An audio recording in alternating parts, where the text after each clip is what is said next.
పలంనేరు మాజీ MLA Venkata Gowda party కార్యాలయంలో media సమావేశం నిర్వహించి కూటమి తీరుపై తీవ్రస్థాయిలో మండిపడ్డారు.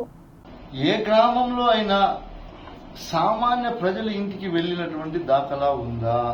ఈ 3 రోజుల పర్యటనలో కేవలం ఆర్భాటం కోసం ఈ కార్యక్రమాన్ని పెట్టి అక్కడ ఉన్నటువంటి వాళ్ళ నాయకులు కార్యకర్తలు ఏదో రోడ్లో వేసాం, వాటిని ఓపెనింగ్ చేయాలని అక్కడికి పోవడం, ఓపెనింగ్ చేయడం, ఫోటోలు దిగడం, అక్కడి నుంచి ఇంకొక ఊరికి వెళ్ళిపోవడం జరిగింది తప్ప ఎక్కడా కూడా ప్రజల్లోకి వెళ్ళి ఊళ్ళోకి వెళ్ళి ఏదైనా సమస్యలు ఉంటే చెప్పండి, నేను వచ్చాను, అధికారులు ఉన్నారు, మేము పరిష్కరిస్తామన్నటువంటి దాఖలాలు లేవు. స్పష్టంగా మా దగ్గర ఆధారాలు కూడా ఉన్నాయి. మీరు ఏం చేశారని ఈ 22 నెలల్లో మీరు కానీ మీ ప్రభుత్వం కానీ గ్రామాల్లోకి వెళ్ళి మేము ఇలా ఫలానా పని చేశాం అని చెప్పుకోదగ్గ విషయం ఏదైనా ఒకటైనా ఉందా మేము అడుగుతున్నాం.